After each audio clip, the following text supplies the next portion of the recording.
Hello बच्चों, UPSC का pre 2025 हो चुका है। आप लोग अभी सीसेट का पेपर दे रहे होंगे जब हम रिकॉर्ड कर रहे हैं। बात ये आती है कि पेपर देने के बाद आप सबको एक संदेह, एक डर है कि भाई हमारा पेपर कैसा गया होगा, हमारे साथ क्या क्या हुआ, क्या घटित हुआ। मैं बिल्कुल बोलता हूँ पेपर बहुत ईजी नहीं था। 40% आप बहुत आराम से कर सकते थे। बाकी चीज़ें आपको बिल्कुल परेशान कर रही होंगी। अगर आप कट ऑफ की बात करेंगे, जनरल की कट ऑफ 84 से 88 के बीच में जाएगी। मतलब अगर आपने 44 क्वेश्चन नेगेटिव मार्किंग के बाद करेक्ट किए हैं तो आप मेंस की तैयारी स्टार्ट कर दीजिए। इसको हम 2 पार्ट में बनाएंगे या 3 पार्ट में बनाएंगे। हम 10-10 क्वेश्चन को एक्सप्लेन करते हुए चलेंगे ताकि आप आंसर की को ठीक से समझ पाएँ। यूपीएससी के आंसर की थोड़ी बहुत वेरी कर सकती है, उसके लिए मैं पहले से सॉरी बोलता हूँ। तो आइए बिना देरी के पहले हम समझते हैं कि यूपीएससी में इस बार इस पेपर में किस सब्जेक्ट से कितना आया। तो अगर हम एनवायरनमेंट की बात करें तो एनवायरनमेंट से तकरीबन 10 क्वेश्चन आए हैं। इंडियन हिस्ट्री की अगर हम बात करें, इंडियन हिस्ट्री से हमें 12 क्वेश्चन मिले हैं। इंडियन ज्योग्राफी से हमें 14 क्वेश्चन मिले हैं। इकोनॉमिक्स से 21 क्वेश्चन मिले हैं। साइंस एंड टेक्नोलॉजी से 15 मिले हैं। पॉलिटी से 15 मिले हैं और करंट अफेयर से 13 मिले हैं। अब यहाँ पर सेगमेंट अगर आप बात करें तो किसका बढ़ गया, आप देखिए इकोनॉमिक्स का बढ़ गया। तो कुछ सेगमेंट इसमें घटेंगे, कुछ बढ़ेंगे। इन चीज़ों को हम देखते हुए चलेंगे। बट हाँ, क्वेश्चंस जो साइंस टेक के आए हैं वो बहुत अच्छे हैं, स्टैंडर्ड हैं, उनको हम इग्नोर नहीं कर सकते। जैसे पहला क्वेश्चन जो हमारे सामने आया है वो आया है, consider the following types of vehicle. Consider the following types of vehicle: full battery electric vehicles, hydrogen fuel cell vehicle, fuel cell electric hybrid vehicle. अब सबसे मजेदार बात है, ये तीनों हमने सुना हुआ। अब नीचे इन्होंने जो वर्ड लिख दिया, how many of the above are considered alternative power train vehicles. अच्छा, पावर ट्रेन व्हीकल्स एक व्हीकल की बात कर रहे हैं और कुछ नया नहीं कर रहे। अब इसमें जिसने ऑल ऑफ दी 3 लगाया वो बिल्कुल करेक्ट आंसर लगा के आया होगा। क्यों? आइए इसके एक्सप्लेनेशन को समझते हैं। Alternative power trains refers to propulsion system for the vehicle that do not rely solely on internal combustion engine. मतलब इंटरनल कंबंशन इंजन का मतलब होता है पेट्रोल या डीजल के वो इंजन जो पिस्टन पे काम करते हैं। उसको छोड़कर अगर अदर मॉडल्स पे हम जाते हैं तो हम चीज़ों को कर सकते हैं। अल्टरनेटिव पावर ट्रेन्स हमारे पास 5 तरीके की हैं। पहला हाइब्रिड इलेक्ट्रिक व्हीकल्स है। हाइब्रिड इलेक्ट्रिक मीटर्स में क्या होता है, इलेक्ट्रिक मोटर बैटरीज भी लगी होती हैं और आपका इंटरनल कंबंशन इंजन भी लगा होता है। इसके बाद plug in hybrid electric vehicle होता है, HEV, जो होती है लार्जर बैटरी पैक होती है। इन्हें एक्सटर्नल सोर्स से चार्ज कर सकते हो। हाइब्रिड इलेक्ट्रिक व्हीकल में क्या है, इसको एक्सटर्नल सोर्स से चार्ज नहीं कर सकते। जैसे आप मान लीजिए ग्रैंड विटारा की हाइब्रिड आती है। हाइब्रिड का मतलब क्या है, वो इंजन पे चलेगी और जब उसकी बैटरी चार्ज होगी तो बैटरी पे ऑटो स्विच हो जाएगी, तो switch off switch on switch off switch on करती है। पर प्लग इन हाइब्रिड में क्या होगा, आप पेट्रोल से भी चला सकते हो, जरूरत पड़ेगी तो फुल्ली बैटरी पे ला सकते हो। बैटरी ईवी का सिंपल सा मतलब होता है जो फुल्ली बैटरी पे चलती है। Fuel cell electric vehicles hydrogen fuel cell को यूज करती हैं। ये बहुत बड़ा हमारे लिए काम होगा अगर हम भविष्य में कर लेते हैं। Flex fuel vehicle designed to run multiple types of fuel, जैसे गैसोलीन, एथोनिल, किसी पर भी चलेंगी। तो ये सारे टाइप्स हमारे पास हैं, तो इसमें भी आंसर होगा कि इसके सारे सही हैं। इसके बाद दूसरा क्वेश्चन हमारा आता है अनमैन्ड एरियल व्हीकल्स, यूएवी के बारे में। देखिए युद्धों की स्थिति चल रही है तो यूएवी बहुत इंपॉर्टेंट है इंटेलिजेंस के लिए, बाकी चीज़ों के लिए। अच्छा, यूएवी हमने हमेशा सुना है। अब इसमें स्टेटमेंट्स पढ़िए। All type of UAV can do vertical landing, नहीं, और भी कई तरीके की लैंडिंग होती है। All type of UAV can do automated hovering. All types कर सकती है, नहीं कर सकती, ऐसा नहीं हो सकता है सारी कर सकती हो सकता है सारी नहीं कर सकती है। अब यहाँ पे भी आप फंसते हो।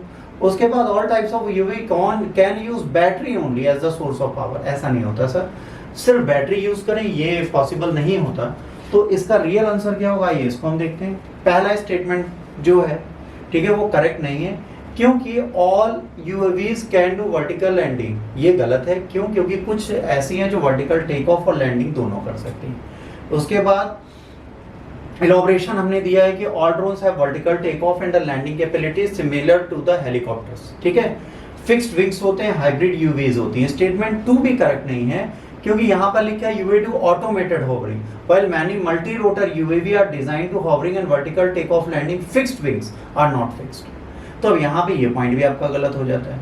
इसके बाद स्टेटमेंट 3 आता है कि all UAVs only use battery, नहीं, प्राइमरी सोर्स बैटरी होता है, हम बिल्कुल मानते हैं, बट कुल फ्यूल सेल और कुछ ऐसी होते हैं जो सोलर एनर्जी पे भी रन करती हैं।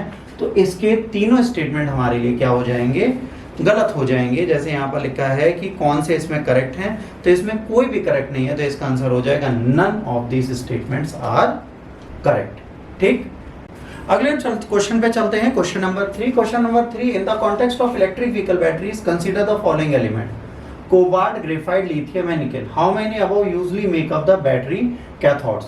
तो अब सबसे बड़ी बात है, अगर आप साइंस टेक को सीरियसली पढ़ रहे हैं और ईवी पे बहुत ज्यादा ध्यान दे रहे हैं, ईवी से देखिए 2 क्वेश्चंस आ चुके हैं, यूएस और अनवैंड एयर व्हीकल से क्वेश्चंस आ चुके हैं। तो क्वेश्चंस आ रहे हैं, इसमें कायदे से ये चारों चीजों का हम यूज करते हैं। और ये आपको कैसे पता चलेगा, lithium, nickel, manganese, cobalt oxide are the common cathode material which are used in electric vehicles. Cathode material ही है ये चारों ही यूज होते हैं और कोई यूज ही नहीं होता। इसके साथ और भी हैं जिन्हें एनोड मटेरियल बोलते हैं। एनोड मटेरियल बिल्कुल अलग चीज होती है। तो अगर इसकी बात करोगे, कैथोड मटेरियल में लिथियम, निकल, मैग्नीज, कोबाल्ट सारा आता है। फिर अगला आता है एलईएफ। एक होता है एनएमसी, एक होता है एलईएफ। एलईएफ में लिथियम, आयरन और फॉस्फेट का यूज किया जाता है। एक एनएमसी होता है और एक एलएफपी होता है। यही 2 हमारे पास स्टैंडर्ड हैं। तो इसका मतलब हो गया कि ये चारों हमारे लिए आ रहे हैं, तो इसका आंसर होगा चारों के चारों इसमें करेक्ट हैं। अगर आप आंसर 3 को मार्क करेंगे तो इसमें all of the 4 option D जो होगा वो आपका करेक्ट जाएगा। इसके बाद 4th बड़ा यूनिक क्वेश्चन है, इकोलॉजी एनवायरनमेंट से रिलेटेड माना जाएगा। इनमें से किसमें प्लास्टिक कंटेन पाया जाता है। सिगरेट बट्स, जो सिगरेट पीने के बाद आप छोड़ते हो उसमें, आई ग्लासेस, लेंसेज और कार टायर्स। अब अगर आप लॉजिक देखो तो हमें टायर में प्लास्टिक मिलेगी, मिलेगी, बिल्कुल मिलेगी, क्यों नहीं मिलेगी। आई ग्लासेस, लेंसेज में प्लास्टिक मिलेगी, 2 तो सही हो गए। अब क्वेश्चन आया cigarette butts. Sir cigarette butts तो मोड़ से लगाते हैं, अगर उसमें प्लास्टिक होगी तो बर्न भी हो सकते हैं, चिपक जाती है प्लास्टिक कई जगह। तो टाइप्स ऑफ प्लास्टिक बदलती हैं, इस चक्कर में हो सकता है 3 सही हो सकता है 2 सही हो। तो मेरे हिसाब से तो 3 सही है। आइए देखते हैं। Out of cigarette butt, eye glasses, lenses, car tyres, all 3 contains plastic. तीनों में प्लास्टिक पाई जाती है। Filter cigarettes are made of cellulose एक्सक्रीट, it's a type of plastic. पहली चीज, while eyeglasses frames can made of various material, lens are often made of plastic materials like polycarbonate or acrylic. इसके बाद car tires made from the blend of natural and synthetic rubber but also include plastic like nylon and synthetic. अब ये जब आ गया, इसमें भी plastic आ गई, इसमें भी आ गई, इसमें भी आ गई। कई बच्चे सिगरेट बट्स में बिल्कुल कंफ्यूज होंगे, मैं बिल्कुल डिनाई नहीं करता, तो इसका आंसर भी होगा सी। इसके भी सारे के सारे सही हैं। 5वां क्वेश्चन आया, consider the following substance, ethanol, nitroglycerine and urea. Coal gasification technology में इनमें से किन को यूज किया जाता है, जब ये यूज होते हैं तो क्या प्रोड्यूस होता है। तो कायदे से अगर भाई कोल टेक्नोलॉजी की बात है, फिर फिजिक्स पे हम आ गए, ठीक है, और साइंस टेक के भी क्वेश्चन पे आ गए। अब अगर इसको हम ध्यान से देखें तो देखिए, coal classification technology which converts coal into sign gases can be used to produce variety of producers include ethanol, ammonia and other chemicals. Important, that's why coal gasification can lead to production of ethanol and urea. हमें क्या क्या मिल रहा था नीचे, ethanol मिला था, urea मिला था। ठीक, अगर आप पीछे देखेंगे तो हमने क्या बोला था, एथेनॉल, नाइट्रोग्लिसरीन एंड यूरिया। यहाँ पर हमें मिल गया एथेनॉल, यूरिया एंड नाइट्रोग्लिसरीन। तो इसका मतलब हो गया तीनों के तीनों हमें मिल रहे हैं, तो इसको option C all of the above हो गया बच्चों करेक्ट। 6वां क्वेश्चन है, what is the common characteristics of chemical substance generally known as Cl20, HMX, LLM 105। China ने अभी एक एक्सपेरिमेंट किया था जिसमें इसने इसका ब्लास्ट किया, बहुत ज़्यादा हाइप इसकी मची। अगर आप करंट इवेंट्स पे थोड़ा अपडेटेड रहते तो शायद ये आप कर लेते, और जिस बच्चे ने इसको मार किया बिल्कुल सही किया है। तो ये क्या है, Cl20, HMX, LLM 105 highly energy material characteristics हैं जो डिटोनेशन परफॉर्मेंस देते हैं, ब्लास्ट करते हैं। किसी चीज को ब्लास्ट करने का काम ये करते हैं। तो ब्लास्ट कहाँ यूज हो सकता है, ब्लास्ट का यूज अब ऑप्शन में जो दिया है बड़ा मजेदार दिया है। अगर आप ऑप्शन को देखेंगे तो ऑप्शन दिया है, these are the alternate of hydrofluorocarbon refrigerants नहीं है, they are the explosive in the military weapons, they are highly energy fuel for cruise missile, cruise missile में डालेंगे ब्लास्ट हो जाएगी, they are fuel for rocket propulsion, बिल्कुल नहीं use किया जा सकता। अभी तक हम न्यूक्लियर को तो यूज कर नहीं पाए, इसको क्या यूज करेंगे? तो हमारे पास एक ही ऑप्शन बचता है बी, ये मिलिट्री एक्सप्लोजिव की तरह मिलिट्री यूज में लाए जा सकते हैं। हर एक कंट्री इसको क्या यूज कर सकती है? एक्सप्लोजिव्स की तरह मिलिट्री वेपन्स में। सेवेंथ क्वेश्चन है which of the following is correct? It is expected that the Majorana 1 chip will enable quantum computing. बिल्कुल सही बात है, ये माइक्रोसॉफ्ट लाया था।